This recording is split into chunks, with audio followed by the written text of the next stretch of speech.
nih, apa manfaatnya Bismillahirrahmanirrahim? Saking pentingnya kata Nabi, kalau lupa, nggak dibaca itu, atau sengaja tidak dibaca, berkahnya hilang. Terputus nilai. Terputus nilai itu artinya nggak ada nilai ibadah. Dua ya, ada nilai, ada berkah, itu berbeda. Nilai menjadikan satu aktivitas berubah menjadi ibadah. Contoh, saya mau menulis misalnya. Aktivitas menulis itu kan umum. Siapapun bisa menulis. Tapi ketika saya awali dengan Bismillahirrahmanirrahim, maka kegiatan menulis itu ditetapkan sebagai ibadah yang memiliki nilai.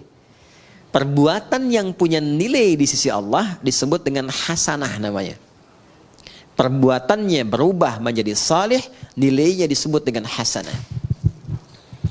Perbuatan standarnya itu disebutnya amal namanya. Semua jenis perbuatan, makan, minum, beraktivitas apapun, bekerja, kan, berpakaian, termasuk kita sekarang berinteraksi, itu amal namanya. Ya, amal. Amal itu bahasa Arab yang menunjuk makna pekerjaan, perbuatan. Semua jenis. Perbuatan yang mengikuti tuntunan yang Allah tetapkan, yang ditunjukkan melalui Rasulullah SAW, ikuti. Misal saya mau makan nih, ikuti petunjuk nabinya misalnya, begini cara makannya. Ya, misalnya, idza quddimat ta'am, kata Nabi SAW, kalau dihidangkan makanan, khudh biyaminika ma yalik, ambil dengan tanganmu yang paling dekat denganmu. Karena itu sunnah kalau kita makan, apalagi di keluarga misalnya, ya, teman-teman yang di sini atau tersambung di Zoom atau YouTube, di keluarga kan ada beberapa anggota keluarga, ya. Nah, kiranya di sebagian anggota itu ada yang makanan favorit. Ini suka daging ayam, ini suka tempe, ini suka tahu. Sunnahnya dekatkan dengan yang paling disukai, sehingga tidak menjangkau yang jauh, ya, yang tidak mendekat kepadanya. Dulu saya punya kawan dari Pakistan dan India. Ayam yang paling disuka dekatnya ke India. Yang Pakistan suka ayam tuh. Kan dulu kalau makan pakai nampan itu ya, yang bersama-sama itu. Jadi cerdik juga nih yang Pakistannya, diajak ngobrol yang Indianya. Ini kisah nyata. Ngobrol sambil diputerin tuh. Puterin ya, sampai ayamnya deket tuh ke yang Pakistan tuh. Tapi yang India juga cerdas. Begitu mau dimakan, kata orang India, kita kembalikan bumi berputar pada porosnya katanya. Balik lagi. Nah, ini yang kita ingin sampaikan, bahwa semua perbuatan itu kalau kita benar kerjakan berdasarkan petunjuk yang Nabi pernah tunjukkan, mau makan, dekatkan, ambil dengan tangan kanan, samillah, sebut nama Allah. Tadi Al-Bukhari, qul bismillahirrahmanirrahim. Sebutkan bismillahirrahmanirrahim. Maka perbuatan itu akan berubah seketika memiliki sifat soleh namanya. Maka kita kenal dengan nama amal saleh. Ya kan? Semua perbuatan yang diikutkan pada petunjuk Allah. Nggak mungkin ikut Allah itu kalau kita nggak yakin kan dengan kebenaran Allah, dengan ketuhanan Allah. Nggak mungkin ikut petunjuk Nabi kalau nggak yakin Nabi itu Rasulullah kan. Meyakini tanpa ragu kebenaran Allah sebagai Tuhan yang disembah, Rasulullah sebagai petunjuk berkehidupan untuk kita, namanya iman. Orangnya disebut mukmin. Iman ini yang menuntun semua perbuatan menjadi saleh. Ini nggak mungkin perbuatan jadi saleh kalau nggak ada iman. Jelas? Karena itu kata amal saleh di Quran saling bersanding dengan kalimat iman. Mau bentuknya kata kerja, kata kerjanya yang sifatnya misalnya infinitif, dasar, fi'il madhi, ataupun progresif, fi'il mudhari misalnya, atau bahkan bentuknya kata benda, isim fa'il dan sebagainya. Itu umumnya akan menyatu dengan kata amal saleh. Quran surah ke-103 Al-Asr, wal asr, innal insana lafi khusr illa alladhina amanu, iman wa amilus salihat. Jelas sampai sini? Nah, jadi idealnya setiap insan beriman itu perbuatannya mesti soleh. Idealnya begitu. Jadi kalau kita melihat perbuatan kita itu mesti soleh, pandangannya mesti benar. Tidak menyebutkan dan tidak disebutkan beriman, kecuali iman itu membimbing seluruh tubuh kita untuk bersikap soleh. Karena itu kalau kita ngaji Quran, teman-teman kalau sudah hafal atau kita ingin meriset Ayat-ayat di Quran yang berbicara tentang fungsi tubuh kita, rata-rata itu dimulai dengan kata iman. Mata ya, dari mata kan bagian atas sampai dengan ke kaki. Itu sebelum disebutkan fungsi memandangnya, imannya dulu. Quran surah ke-24, surah Cahaya, ayat 30 untuk laki-laki, ayat 31 untuk perempuan, imannya dulu. Qul lil mu'minina yaghuddu min absarihim. Wa kullil mu'minati yaghdudna min absarihinna. Katakan pada pria-pria yang merasa masih punya iman, imannya dulu. Perempuan juga begitu, katakan pada perempuan-perempuan yang menyatakan dirinya beriman. Coba kalau saya tanya, kita beriman nggak saat ini? Beriman ya, yakin. Teman-teman juga di belakang yang akhwat perempuan mengatakan saya beriman. Sekarang kata Allah buktinya apa? Kalau betul beriman, maka iman itu akan membimbing seluruh aktivitas kita itu menjadi saleh. Kalau memandang, kata Allah, dia akan pandang yang baik. Ketika memandang yang tidak baik, maka imannya akan memalingkan pandangan itu. Jangan dilihat. Makanya sering kita dengar bisikan hati kan? Ya, kalau ada perbuatan yang tidak bagus, hati kita akan membisikkan. Itu adalah kunci imannya. Soalnya ada di situ. Ada jiwa di dalam iman. Sinyalnya disebut sinyal takwa namanya. Makanya nanti selalu berurutan. Iman, ketemu takwa, ketemu amal saleh. Ya, nanti kita akan temukan itu. Kalimat takwa pertama turunannya amal saleh. Dzalikal kitabu la raiba fi hudal lil muttaqin. Orang takwa. Siapa itu? Ayat 3-nya. Alladzina yu'minuna bil iman wa yuqimunas. Itu yang sering membisikkan kita. Ya, keluar misalnya dari sini. Ini hal yang sederhana ya, tapi adik-adik bisa mengalami itu. Keluar dari sini, sendal kalian lupa tuh di mana naruhnya. Mau pakai sendal teman kan? Kalau tingkat sinyal imannya tinggi, itu akan berkata, izin dulu sama teman yang punya ini. Itu bukan punya kamu. Ya. Semakin lemah, semakin hilang bisikan itu. Ih, ini yang punya saya nih. Padahal dia nggak pakai sendal datangnya juga kan? Nah, kalau yang seperti itu bermasalah. Ini yang saya maksudkan. Jadi semua aktivitas yang dibimbing oleh iman dan menuntun amal, maka amalnya punya sifat saleh namanya. Dari mata turun ke lisan. Jangan sampai ke hati dulu kan? Ya. Dari mata turun ke hati. Kadang lewat lisan dulu kan? Ya. Nah, pakai lisan turun lagi ayat. Bahkan hadis Nabi tegas. Kata Nabi, "Man kana yu'minu billahi wal yaumil akhir falyaqul khairan aw asmut." Nah, Anda tahu hadisnya. Siapa yang mengaku merasa beriman kepada Allah dan yakin akan dihisab di hari kiamat, maka dia akan menuturkan lisannya pada yang baik saja. Kalau tak mampu dia berkata baik, dia akan diam.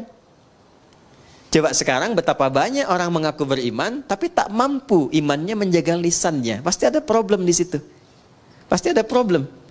Sudah berapa lama selama hidup mencela orang lain? Berkata-kata yang kasar.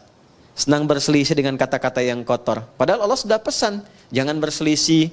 Ya, jangan saling mencela, jangan bikin hoax. Itu kan perbuatan lisan yang sekarang banyak diwakilkan lewat tulisan, lewat tangan. Makanya di hari kiamat tangan itu disebut bicara. Al-yauma nakhtimu ala afwahim wa tukallimuna aydihim. Kan?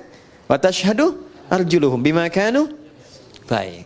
Nah, sekarang Allah sudah kasih isyarat akan ada masa lisannya memang diam, tapi tangannya nggak mau diam. Ya, bikin status yang nyakitin hati orang, saling sindir lewat tulisan-tulisan di media sosial. Nggak nyangka ya si dia, padahal nyangka tuh. Kan orang yang bilang nggak nyangka itu sedang menyangka kan? Ya kan? Nggak nyangka ya, sedang nyangka itu. Ya. Jadi semuanya itu berjalan keseluruhannya. Turun ayat di situ. Quran surah ke-49 itu kan Al-Hujurat. Hei, mana Qurannya? Ayat 11 sampai 12. Ya ayyuhalladzina amanu la yaskhar qaumin. Sepanjang beriman pasti gak akan saling mencela.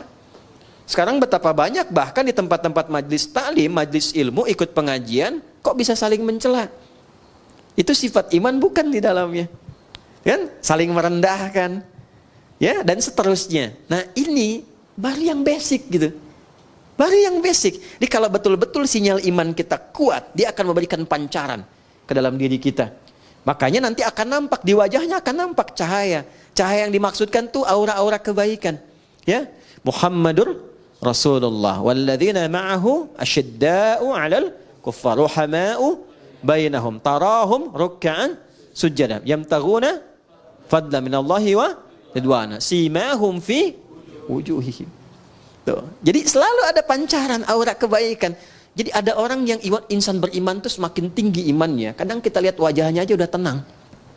Kadang-kadang kita punya masalah, lihat wajah orang itu aja kayaknya udah hilang masalahnya itu. Ya. Ada yang menarik. Dulu para ulama kita itu biasanya kalau sedang futur istilahnya itu, ada kejenuhan, capek, lelah, itu kadang-kadang cuma datang ke majelis si fulan untuk lihat orangnya aja. Setelah itu tenang lagi, balik lagi. Ya. Sekarang teknologinya makin tinggi kan. Kadang lihat fotonya aja selesai gitu. Ada yang seperti itu. Ada yang berkebalikan, disebut namanya aja udah mual mau muntah gitu kan. Nah, berarti ada sesuatu yang harus diperbaiki gitu ya. Nah, ini gambaran-gambaran yang terlihat sederhana tapi nyata. Nyata.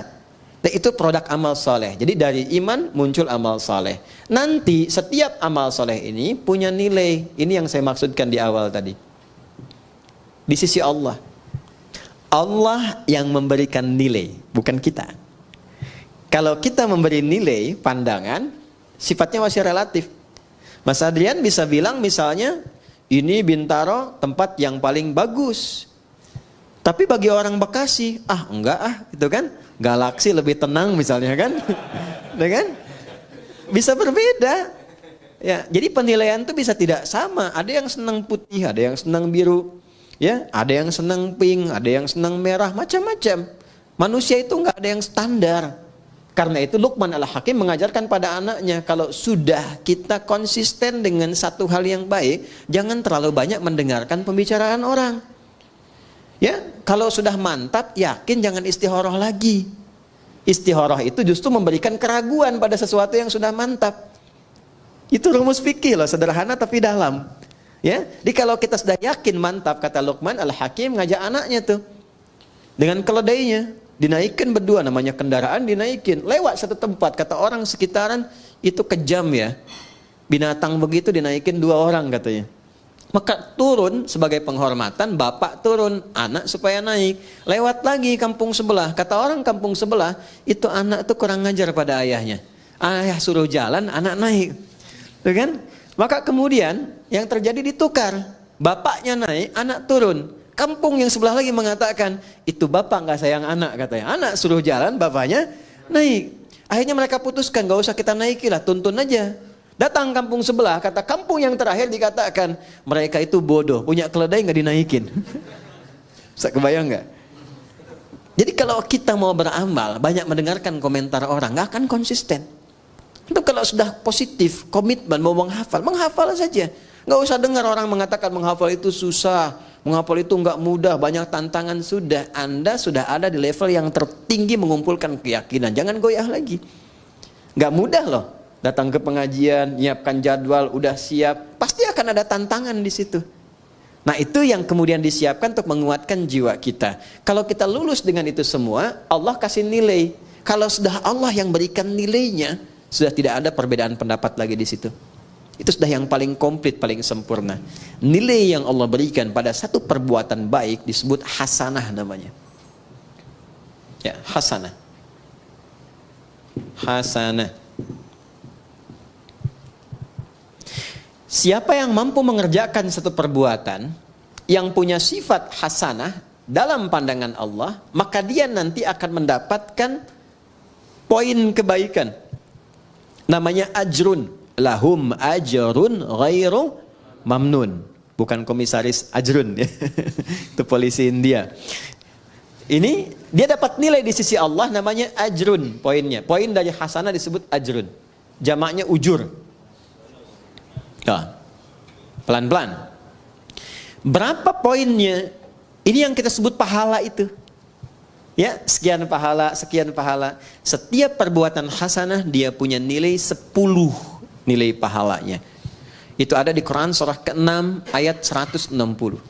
Al-An'am, Quran surah ke-6 ayat 160.